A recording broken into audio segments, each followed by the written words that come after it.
하나님 말씀은 사무엘상 11장입니다. 암몬 사람 나하스가 올라와서 길르앗 야베스에 맞서 진침해 야베스 모든 사람들이 나하스에게 이르되 우리와 언약하자 그리하면 우리가 너를 섬기리라 하니 암몬 사람 나하스가 그들에게 이르되 내가 너희 오른 눈을 다 빼야 너희와 언약하리라. 내가 온 이스라엘을 이같이 모욕하리라. 야베스 장로들이 그에게 이르되 우리에게 이레 동안 말미를 주어 우리가 이스라엘 온 지역에 전령들을 보내게 하라. 만일 우리를 구원할 자가 없으면 내게 나아가리라 하니라. 이에 전령들이 사울이 사는 기브야에 이르러 이 말을 백성에게 전하매 모든 백성이 소리를 높여 울더니 마침 사울이 밭에서 소를 몰고 오다가 이르되 백성이 무슨 일로 우느냐 하니 그들이 야베스 사람의 말을 전하니라. 사울이 이 말을 들을 때 하나님의 영에게 크게 감동되매 그의 노가 크게 일어나 한 겨리의 소를 잡아 각을 뜨고 전령들의 손으로 그것을 이스라엘 모든 지역에 두루 보내어 이르되 누구든지 나와서 사울과 사무엘을 따르지 아니하면 그의 소들도 이와 같이 하리라 하였더니 여호와의 두려움이 백성에게 임하매 그들이 한 사람같이 나온지라. 사울이 베색에서 그들의 수를 세어보니 이스라엘 자손이 30만 명이요 유다 사람이 3만 명이더라. 무리가 와 있는 전령들에게 이르되 너희는 길르앗 야베스 사람에게 이같이 이르기를 내일 해가 더울 때 너희가 구원을 받으리라 하라. 전령들이 돌아가서 야베스 사람들에게 전하매 그들이 기뻐하니라. 야베스 사람들이 이에 이르되 우리가 내일 너희에게 나아가리니 너희 생각에 좋을 대로 우리에게 다 행하라 하니라. 이튿날 사울이 백성을 3대로 나누고 새벽에 적진 한가운데로 들어가서 날이 더울 때까지 암몬 사람들을 치매 남은 자가 다 흩어져서 둘도 함께 한 자가 없었더라. 백성이 사무엘에게 이르되 사울이 어찌 우리를 다스리겠느냐 한 자가 누구니이까 그들을 끌어내소서 우리가 죽이겠나이다. 사울이 이르되 이 날에는 사람을 죽이지 못하리니 여호와께서 오늘 이스라엘 중에 구원을 베푸셨음이니라. 사무엘이 백성에게 이르되 오라 우리가 길갈로 가서 나라를 새롭게 하자. 모든 백성이 길갈로 가서 거기서 여호와 앞에서 사울을 왕으로 삼고 길갈에서 여호와 앞에 화목제를 드리고 사울과 이스라엘 모든 사람이 거기서 크게 기뻐하니라. 아멘. 지난 장에서는 사울이 왕으로 뽑혔던 내용이 나왔지만 사실 그가 왕으로서 직분을 감당하기 위한 이스라엘 왕국의 시스템은 아직 하나도 갖추어져 있지 않았습니다. 왕궁도 없었고 따르는 신하들과 군대도 없었으며 왕으로서 백성들 앞에서 권위 있게 설 수 있도록 인정받는 모습도 아니었습니다. 이렇듯 백성들이 사무엘에게 강하게 요구를 했던 왕이 드디어 뽑혔으나 막상 왕을 뽑고 나니 그 다음에는 서로가 어떻게 해야 할지 모르는 것 같았습니다. 결국 사울은 자기 고향으로 돌아가 지난날 자기가 하고 있던 소를 키우는 일을 계속하였습니다. 사울이 왕으로서 제대로 역할을 감당하려면 많은 것들이 새롭게 갖추어지고 사울에게도 힘과 권세가 실질적으로 따라와야만 했습니다. 이러한 가운데 요단 동편의 길르앗 야베스 사람들에게 암몬 족속이 쳐들어왔습니다. 길르앗 야베스 사람들은 겁에 질려 무조건 항복을 선언하고 암몬 왕을 섬기겠다고 했으나 암몬 왕 나하스는 우선 길르앗 사람들의 오른쪽 눈을 다 빼고 나서 서로 언약을 맺어도 그때 맺겠다고 합니다. 일단 눈은 빼고 시작하자 말을 합니다. 길르앗 야베스 사람들은 암몬 왕 나하스의 잔인하고도 대책이 없는 요구에 일주일 동안만 시간을 주면 우리가 상황을 파악한 후 당신들의 요구에 응하겠다고 하고 나서 이스라엘 온 지파에 전령을 보내서 도움을 청하게 됩니다. 이렇게 보내진 전령 중 한 명이 사울이 있는 기브아에도 이르렀고 백성들에게 길르앗의 위기 상황을 전하자 백성들은 대책이 없어 그저 소리 높여 울기만 했습니다. 이때 사울이 밭에서 소를 몰고 오다가 이러한 내용을 듣게 되었고 사울이 이 말을 들을 때 하나님의 영에게 크게 감동되므로 그의 노가 크게 일어났습니다. 사울은 자신이 몰고 왔던 소 2마리를 잡아 12조각으로 각을 떠서 이스라엘 모든 지파에게 보내면서 왕의 권위로 명령을 내렸습니다. 누구든지 나와서 사울과 사무엘을 따르지 아니하면 그의 소들도 이와 같이 하리라. 이스라엘 백성들이 사울의 이와 같은 명령을 듣게 되었을 때 여호와의 두려움이 백성에게 임하게 되었고 저들이 단 2, 3일 만에 33명이나 모이게 되었습니다.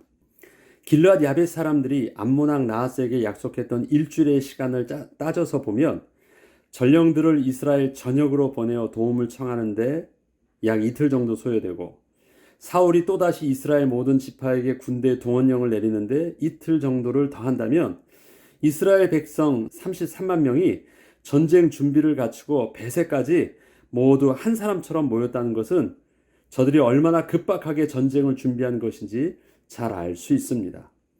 이것은 분명 하나님의 크신 도움이시오 역사이셨습니다. 저들이 이토록 급박하게 움직였던 것은 길르앗 사람들의 상황이 위급했었기보다는 사울에게 하나님의 영이 임하사 왕으로서 강력하게 전하였던 그 명령의 준엄함 때문이었습니다. 이것은 분명 사울의 본래 모습이 아니었습니다. 하나님께서 사울에게 여호와의 영이 임하사 성령의 감동으로 그렇게 강력한 왕의 권위를 드러내어 명령을 하게 하셨던 것이었습니다. 성령에 감동되어 예언을 하고 하나님의 백성을 모욕하는 모압 왕에 대하여 의분을 갖는 사울의 모습을 보면 훗날 하나님께서 다윗을 통하여 행하시는 모습과 다르지 않으신 그 하나님의 역사를 동일하게 보게 됩니다. 여러분, 다윗이 골리앗 앞에 섰던 내용들을 우리 이제 17장 가면 보게 될 텐데 그것을 한번 미리 발췌해서 제가 한번 읽어보겠습니다. 다윗이 자기의 짐을 짐 지키는 자의 손에 맡기고 군대로 달려가서 형들에게 문안하고 그들과 함께 말할 때 마침 블레셋 사람의 싸움 도두는 가드 사람 골리앗이라 하는 자가 그 전열에서 나와서 전과 같은 말을 하며 다윗이 들으니라. 이스라엘 모든 사람이 그 사람을 보고 심히 두려워하여 그 앞에서 도망하며 이스라엘 사람들이 이르되 너희가 이 올라온 사람을 보았느냐? 참으로 이스라엘을 모욕하러 왔도다. 다윗이 곁에 서 있는 사람들에게 말하여 이르되 이 블레셋 사람을 죽여 이스라엘의 치욕을 제거하는 사람에게는 어떠한 대우를 하겠느냐?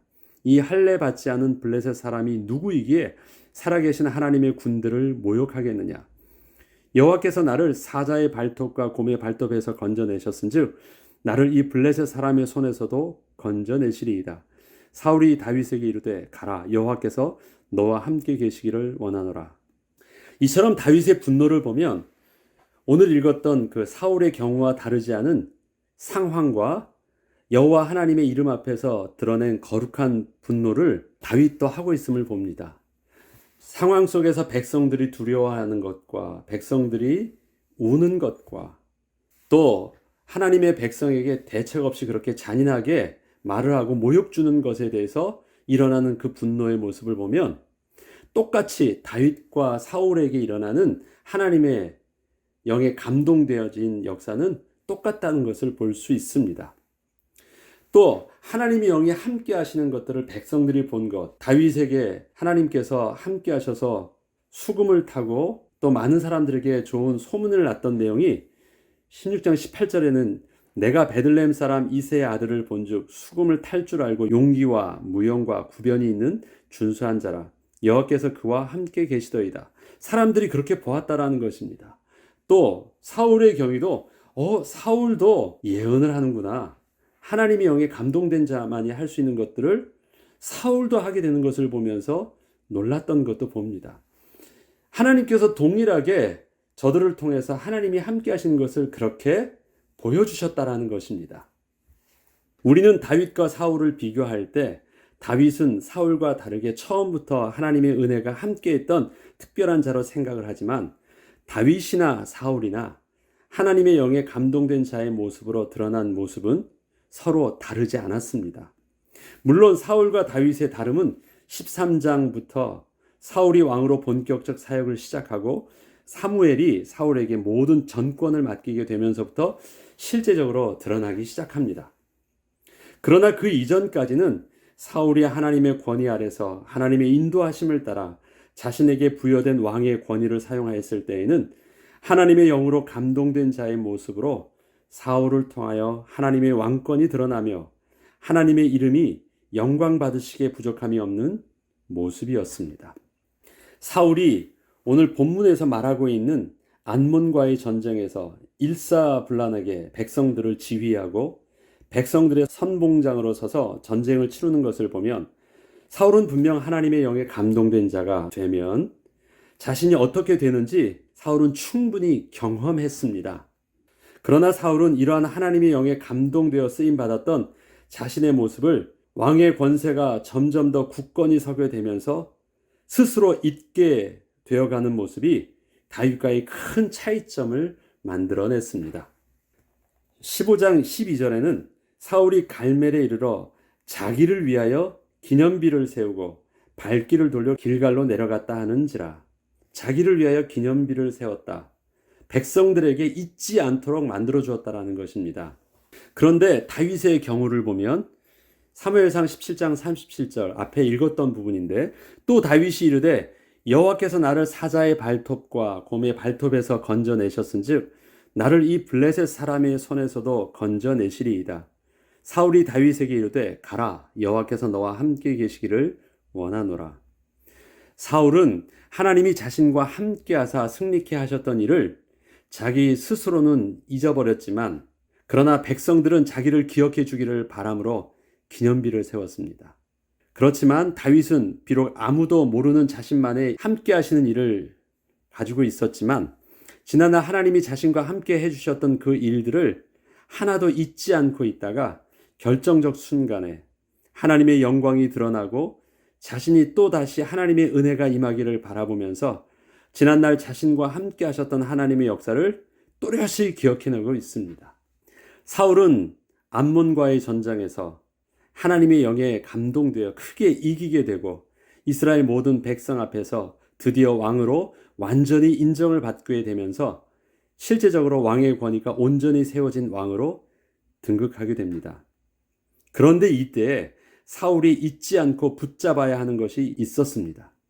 그것은 자기가 드디어 왕이 되었다는 것이 아니라 이렇게 왕이 되어지기까지 하나님께서 함께 하셔서 왕이 왕으로서의 자격을 갖추도록 함께하여 주신 그 사실을 반드시 기억하는 것이었습니다. 이것은 하나님께서는 사울을 왕으로 세우시기 위하여 사울을 도와주셨다는 것보다 사울이 더 중요하게 놓쳐서는 안 될 한 가지 사실이 하나님 나라의 왕은 하나님의 영이 함께 하실 때 비로소 온전한 왕권을 행사할 수 있음을 깨닫는 것이었습니다. 하나님은 단지 사울을 도와 사울을 왕이 되게 하신 분이 아니십니다. 사울을 통하여 하나님의 왕권을 드러내시는 분이십니다. 만약에 하나님이 사울을 도와 사울이 왕으로서 필요한 것을 채워주시는 분이시라면 사울이 드디어 왕권이 제대로 서게 되었을 때에는 사무엘이 일선에서 물러나서 사울을 온전히 서게 했던 것처럼 하나님도 이제 역할을 다 하셨기에 사울 뒤에 서야 할 것이라 생각할 수 있으나 하나님은 사울을 돕는 보조자가 아니라 하나님이 이스라엘의 왕이셨기에 사울은 언제나 자신의 보좌 위에 하나님을 실제적 왕으로 모셔야만 했습니다. 훗날 사울은 영적으로 시달리며 고통을 당하고 있을 때 다윗에게서 하나님의 역사와 하나님의 감동된 자의 모습을 보게 됩니다. 사실 다윗의 그러한 모습은 이전에 지난날 사울 왕에게도 있었던 하나님이 함께하여 주시는 은혜였습니다.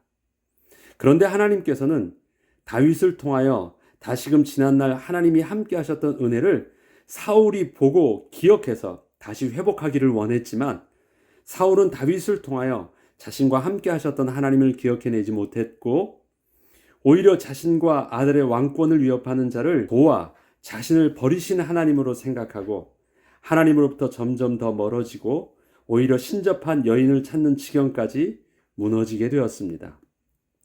하나님께서는 단순히 아무것도 준비 안 된 사울을 왕으로 세워가시면서 사울이 왕으로서 필요한 모든 것을 그의 손에 쥐어주시는 일을 사울의 사역 초기에 하신 것이 아니셨습니다. 만약에 사울이 하나님께서 자신을 왕으로 세워주시기 위해서 왕으로서 필요한 힘과 권세를 얻게 하셨다고 생각을 한다면 사울이 그 힘과 권세를 얻은 후에는 자신에게 이미 주어진 그 힘과 권세를 잃지 않도록 스스로 모든 노력을 다하면 그뿐이었습니다. 그러나 하나님께서는 사울이 왕으로서 역할을 감당하는 데 필요한 힘과 권세를 주려 하신 것이 아니라 하나님 나라의 왕이 된다는 것은 어떠한 모습으로 쓰임 받아야 하는지를 하나님의 영이 감동되게 하시고 하나님이 함께 하사 사울에게 알게 하여 주신 것이었습니다. 만약에 사울이 초기에 왕이 되기 위하여 하나님으로부터 필요한 것을 얻은 것이 있었다면 그것을 잃지 않도록 해야 했지만 하나님 나라의 왕답게 사는 모습을 하나님께서 알려주신 것이었다면 사울은 하나님의 뜻을 잊지 않는 것이 앞으로 사울이 왕으로서 직분을 감당하는 동안 반드시 집중할 모습이었던 것이었습니다. 그런데 사울은 자기의 왕권과 자기의 힘을 잃지 않도록 하는 것에 그 사역의 후반을 다 썼습니다.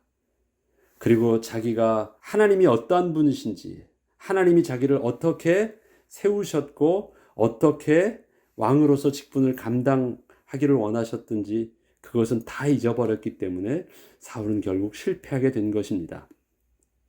우상숭배는 신을 알아가는 것에 관심이 없습니다.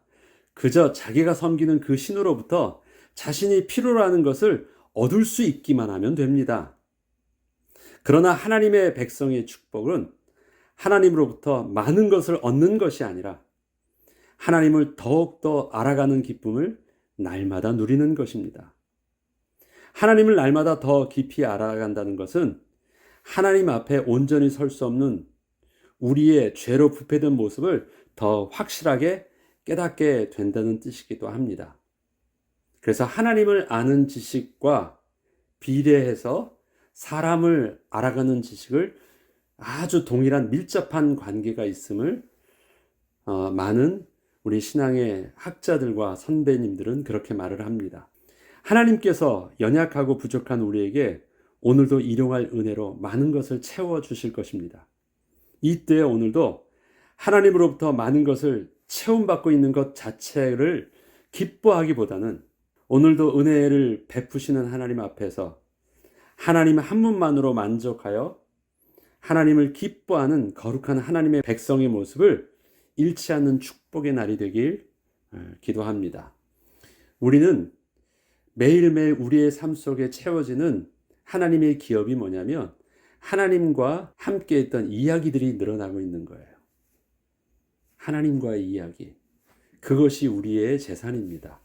다윗이 지금 골리앗 앞에 설 수 있을 때 그를 힘있게 한 것은 뭐냐면 왜 내가 설 수 있는 이유가 없습니까? 하나님께서 내가 어렸지만 양을 칠 때 곰과 사자의 이빨과 발톱으로부터 건져내셨은즉 하물며 할례 받지 못한 저 백성이 사시는 하나님 나라를 군대를 모욕하는 이것을 하나님 가만두시겠습니까? 그에게 있어서의 용기는 칼과 군대가 아니었습니다. 하나님과 함께 하셨던 이야기였어요. 우리에게 있어서도 실제적 비밀이 바로 그것입니다. 하나님이 사울에게 초기 그 왕이 되면서 주게 하셨던 것은 왕권이 아니었습니다. 힘이 아니었습니다. 하나님이 함께 하셨던 이야기였습니다. 그게 결정적인 차이였습니다. 이것을 잘 모르면 계속 제가 앞에서 사울에 대해서 하나님이 함께 하셨던 이야기들을 많이 해줬습니다. 그것은 하나님의 관점에서 볼 때 하나님은 온전하게 다 가르쳐 주셨다라는 거예요. 사울이 잘난 것이 없었잖아요. 그래서 사울을 통해서도 완벽한 역사가 일어날 수 있었어요. 그럼 사울은 그런 것을 다 받았다고 기뻐할 것이 아니라 그렇게 주시는 하나님의 거룩하심과 온전함을 빨리 캐치하고 붙잡았어야 되는데 다 받기만 하고 하나님은 잃어버렸어요. 결정적인 차이가 다윗과 나기 시작합니다. 이 차이가 어떻게 나타나냐면 다윗은 아들에게서도 반역을 당해서 다 빼앗겨요. 왕권도 빼앗기고 모든 것을 다 빼앗겼는데도 그는 하나님 한 분만을 붙잡으려는 그 몸부림이 우리가 다윗의 시편 51편을 통해서도 다윗을 통해서 광야에서 그렇게 하나님의 은혜를 사모하는 모습을 통해서도 우리는 발견할 수 있습니다. 이런 결정적인 차이를 우리가 이제는 사울을 통해서 볼 수 있다면 오늘도 우리가 무엇을 얻습니까? 내 손에 쥐어지는 것이 아니라 내 손에 쥐어주시는 그 하나님을 오늘도 만나는 축복을 누려야 되는 거예요. 야, 오늘도 럭키하다가 아니라 오늘도 그렇게 나에게 도와주시는 하나님이 너무 가까이 계시는구나. 그런 세밀한 하나님의 친밀감을 회복하는 저와 여러분 되길 주의 이름으로 축복합니다. 기도하겠습니다. 하나님 참 감사합니다. 오늘도 세상은 알 수 없는 채워지는 은혜가 아니라 채우시는 하나님을 오늘도 세밀하게 만나는 축복을 오늘도 누리게 하시고 이번 한 주간도 누리는 비밀, 이것이 하나님 자녀된 백성의 비밀임을 알고 누리는 한 주 되게 하여 주옵소서. 감사드리며 우리 주 예수 그리스도 이름으로 기도합니다. 아멘.